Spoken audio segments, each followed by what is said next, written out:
அழைக்கிறான் மாதவன். எல்லோருக்கும் வணக்கம். நெக்ஸ்ட் நம்மளோட மேனிஃபெஸ்டேஷன் மாஸ்டர் கிளாஸ். இதை பற்றி நிறைய பேர் கேட்டுட்டு இருந்தீங்க. மேனிஃபெஸ்டேஷனோட டெக்னிக்ஸ் பற்றி நிறைய சக்ஸஸ் ஸ்டோரிஸை பற்றியும் நம்ம டிஸ்கஸ் பண்ண இருக்கிறோம். எப்போ அப்படின்னா 25, 26, 27 இந்த ஜூன் மாதம் நடக்கிறது. 3 நாள் ஒர்க் ஷாப்பாக நம்ம நடத்த இருக்கிறோம். ஸோ காலையில் 5 to 6 இந்திய நேரப்படி நடக்கிறது. ஜாயின் பண்ணணும்னு நினைக்கிறவங்க சீக்கிரமாக ஜாயின் பண்ணிங்க. லிமிடெட் சீட்ஸ் மட்டும்தான். இன்றைக்கி நம்ம எந்த ஒரு விஷயத்தை பற்றி நம்ம பேச போகிறோம் அப்படின்னா, ஏதாவது சில மந்திரங்கள் சொல்லி கொடுத்தா என்னோடய வாழ்க்கையில் நான் பொழைச்சிப்பேன், ஏதாவது இந்த மாதிரியான சில மந்திரங்கள் இருக்கா அப்படின்னு சொல்லி நிறைய பேர் இந்த மந்திரங்கள் ரிலேட்டடாக நீங்கள் கேட்டுகிட்டே இருக்கீங்க. ஸோ அதுக்காக இன்றைக்கி நம்ம ஒரு டாபிக் நம்ம பேச இருக்கிறோம். கிட்டத்தட்ட நீங்கள் நிறைய இந்த மேனிஃபெஸ்டேஷனோட வீடியோஸ் நீங்கள் ஃபாலோ பண்ணியிருந்தீங்கன்னா, மற்ற சேனல்லலாம் நீங்கள் பார்த்தீங்கன்னா இந்த ஒரு டேர்ம் ரொம்ப பிரபலமான ஒரு டேர்ம். என்ன அப்படின்னா ஹோ ஒப்பன் ஒப்பனோ அப்படின்னு சொல்லக்கூடியது. நிறைய நீங்கள் பார்த்துருப்பீங்க. என்னடா அது ஹெச்ஓன்னு இருக்குது, ஓபிஓ அப்படின்னு சொல்லி என்னமோ பெருசாக இருக்குதே அப்படின்னு சொல்லி உங்களுக்கு ஒரு கேள்வி வரலாம். இது என்ன அப்படின்னா, ஹவாய் அப்படின்னு சொல்லக்கூடிய இடத்துல அந்த ஹவாயன் லாங்குவேஜ் அந்த மந்த்ரா பார்த்தீங்கன்னா அந்த ஹோ ஒப்பன் ஒப்பனோ அப்படின்னு சொல்லக்கூடியது. நமக்கு தான் புதுசாக ஏதாவது ஒரு நேமை கேட்டால் அது மேலே ஒரு அலாதி பிரியம் வரும்ல. இப்போது நம்ம தேங்க்யூன்னு சொல்லி சொன்னால் அதை நம்ம பெருசாக எடுத்துக்க மாட்டோம். அதுக்கு ஏதாவது ஒரு நேமில் நம்ம வச்சு அதை தொடர்ந்து சொல்லுங்கள் அப்படின்னா அது மேலே ரொம்ப ஒரு அலாதி பிரியம் ஒன்று நம்ம காட்டுவோம். அது மேலே நம்மளுக்கு ஒரு பெரிய ஒரு லவ் ஒன்று வரும். ஏன்னா டேர்மை மாற்றி சொல்லும்போது அது மேலே ஒரு அக்கறை நம்மளுக்கு ஜாஸ்தி ஆகுது. ஒரு வேளை இது நல்லா வேலை செய்யுமோ அப்படின்ற மாதிரி. அதோட சிம்பிளான ஒரு விஷயமே என்ன அப்படின்னா 4 விஷயத்த சொல்கிறாங்க.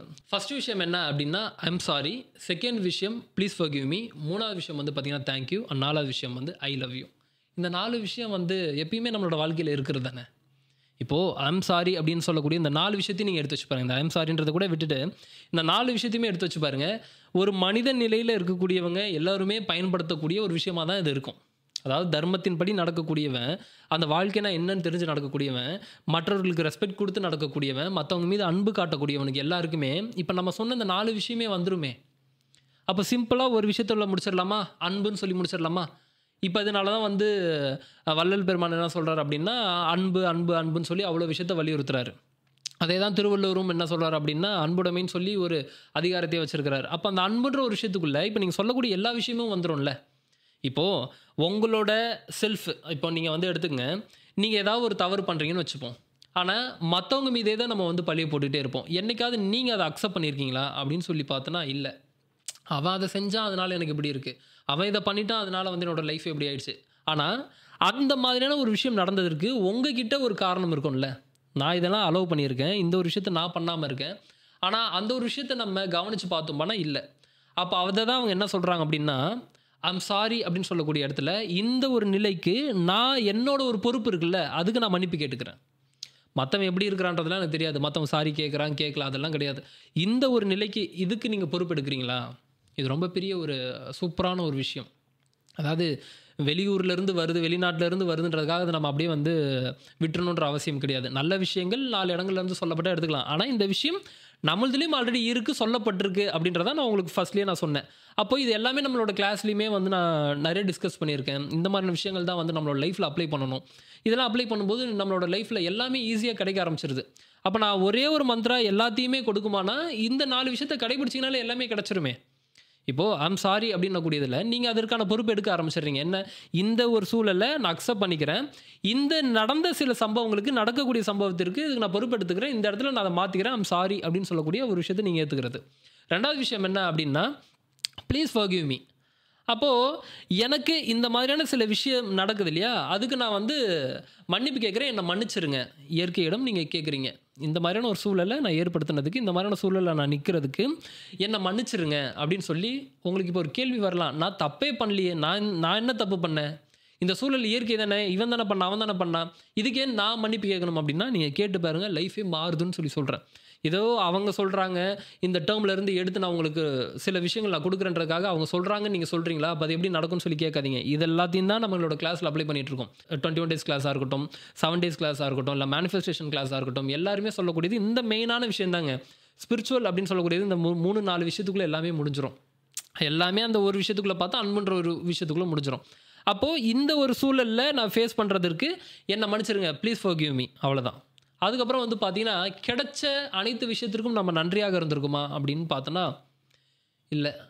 இல்லையேங்க, நான் ரொம்ப நன்றியாக தாங்க இருக்கேன், எனக்கு இன்றைக்கி இது கிடச்சிது, எனக்கு அது கிடச்சிது, நான் எல்லாத்துக்குமே நான் வாங்கும்போது கூட தேங்க்யூன்னு சொல்லிட்டு தான் வாங்கினேன் அப்படின்னு சொல்லி பார்த்தோன்னா எல்லாமே ஆத்மார்த்தமாக இருக்கான்றதான கேள்வி. இப்போ நான் என்ன சொல்லுவேன் அப்படின்னா, ஜஸ்ட் அது வார்த்தையில் இருந்துட்டு போகக்கூடாது. இப்போ ஒரு பொருள் ஒருத்தவங்க எடுத்து கொடுக்குறாங்க அப்படின்னா, தேங்க்ஸுங்க அப்படின்னு சொல்லிட்டு நம்ம வாங்கிட்டு கடந்து போயிடுறோம். ஆனால் அப்படி இல்லாமல் உண்மையாகவே அந்த பொருள் உங்கள் கையை விட்டு போயிருந்திருக்கு. இப்போ அந்த ஒரு நபர் அதை எடுத்து கொடுக்குறாங்க அப்படின்னா, அந்த பொருளோட இம்பார்ட்டன்ஸ் எவ்வளோ பெரிய ஒரு விஷயம். இப்போ மொபைல் ஃபோன் காணாமல் போயிடுச்சு. திடீர்னு ஒருத்தர் வந்து இந்தாங்க அந்த இடத்துலேருந்து நான் மொபைல் ஃபோன் நான் தான் எடுத்து வச்சுருந்தேன், கிடச்சிது, எனக்கு கீழே கிடச்சிது, ஸோ இந்தாங்க வச்சுங்க அப்படின்னு சொல்லும்போது இதோட வேல்யூ என்ன? அந்த வேல்யூவை தாண்டி அந்த பொருள் இல்லைன்னா நீங்கள் எவ்வளோ கஷ்டப்படுவீங்க. அப்போ அந்த பொருளை ரிட்டன் உங்களுக்கு கொடுக்கும்போது வெறும் நன்றி அப்படின்னு சொல்லிட்டு நீங்கள் கடந்து போகிறத தாண்டி ஆத்மார்த்தமாக அந்த நன்றி இருக்கா? ஆத்மார்த்தமாக இருக்கும்போது தான் போய் அந்த யூனிவர்ஸில் அது அடிக்கும். அப்போது தேங்க்யூ எந்த மாதிரியான விஷயத்திற்கு எந்த இடத்துல நீங்கள் இருந்தாலும் அதற்கு நன்றி. அதனால தான் தேங்க்ஸ் கிவிங் சொல்லி அப்ராட்லலாம் வந்து ஒரு நாளாகவே வைப்பாங்க. அதை வந்து நம்ம வந்து பொங்கல் செலிப்ரேஷனாக நம்ம செலிப்ரேட் பண்ணுறோம். எதற்கு நன்றி சொல்கிறோம்? சூரியனுக்கு நன்றி சொல்லக்கூடிய விதமாக தான் அந்த தைப்பொங்கலை நம்ம செலிப்ரேட் பண்ணுறோம். அப்போ ஆல்ரெடி இந்த தேங்க்ஸ் கிவிங்கிறது நம்மளோட லைஃப்பில் இந்த கலாச்சாரங்களில் இருக்குது. நம்ம அதை கடைப்பிடிக்கிறது கிடையாது. அது என்னன்னே தெரியாமல் நம்ம செலிப்ரேட் பண்ணிகிட்ருக்கோம். ஸோ இன்னிலேருந்து இந்த நன்றி சொல்லக்கூடிய ஒரு விஷயத்தை நீங்கள் கடைப்பிடிங்க. இந்த கிராட்டிடியூட் பற்றி ஆல்ரெடி நான் ஒரு வீடியோவாகவே போட்டிருக்கேன். நீங்கள் அதை பார்க்கணும் அப்படின்னா மேலே கார்டில் தரேன், அண்ட் டிஸ்கிரிப்ஷன்லையும் அண்ட் ஃபஸ்ட் கமெண்ட்லையும் கிராட்டிடியூடை பற்றின வீடியோ வந்து இருக்குது, பார்த்து தெரிஞ்சுங்க. லாஸ்ட் விஷயம் என்ன அப்படின்னு சொல்லி பார்த்தோன்னா, லவ், ஐ லவ் யூ அப்படின்னு சொல்லணும். இது நம்ம எங்கே சொல்கிறோம் அப்படின்னு பார்த்தா, எல்லாருக்கும் சேட்டில் ஐ லவ் யூன்னு அனுப்புகிறோமே தவிர, உண்மையாகவே வந்து நமக்கு நம்ம வந்து அந்த செல்ஃப் லவ் காட்டுறோமா அப்படின்னு பார்த்தோன்னா இல்லை. இப்போது இன்னொருத்தருக்கு ஐ லவ் யூ சொல்கிறீங்க, உங்களுக்கு நீங்கள் உங்களுக்குள்ளேயும் அந்த ஒரு உயிர் தானே இருக்குது. உங்களை நீங்கள் ஃபஸ்ட்டு செல்ஃபாக லவ் பண்ணுறீங்களா? அந்த செல்ஃப் லவ் இருக்கா அப்படின்னு சொல்லி பார்த்தோன்னா அது இல்லை. ஸோ நமக்கு ஃபஸ்ட்டு நம்ம வந்து பார்க்கணும், நம்ம எந்தெந்த மாதிரியான விஷயங்கள்லாம் பண்ணியிருக்கோம். அதை கண்டு நீங்கள் மெச்சிப்போங்க. அந்த மாதிரியான விஷயத்திற்கு உங்களுக்கு நீங்களே வந்து ஐ லவ் யூ சொல்லிக்கிங்க. அதே மாதிரி வந்து பார்த்திங்கன்னா, உங்களுக்கு என்னென்ன மாதிரி விஷயங்கள்லாம் பிடிக்குமோ அந்த மாதிரி விஷயங்கள்லாம் நீங்கள் செய்யுங்க.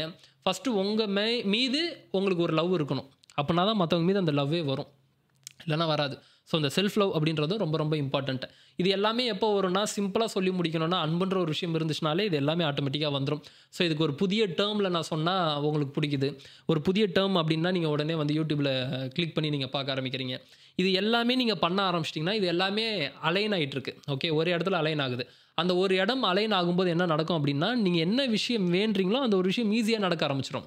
ஏன்னா இந்த ஒரு விஷயத்தெல்லாம் நீங்கள் பண்ணும்போது அக்செப்ட் பண்ண ஆரம்பிப்பீங்க. இப்போது இந்த மாதிரியான ஒரு இடத்துல நான் நிற்கிறேன், இதுக்கு நான் வந்து நன்றி சொல்கிறேன்.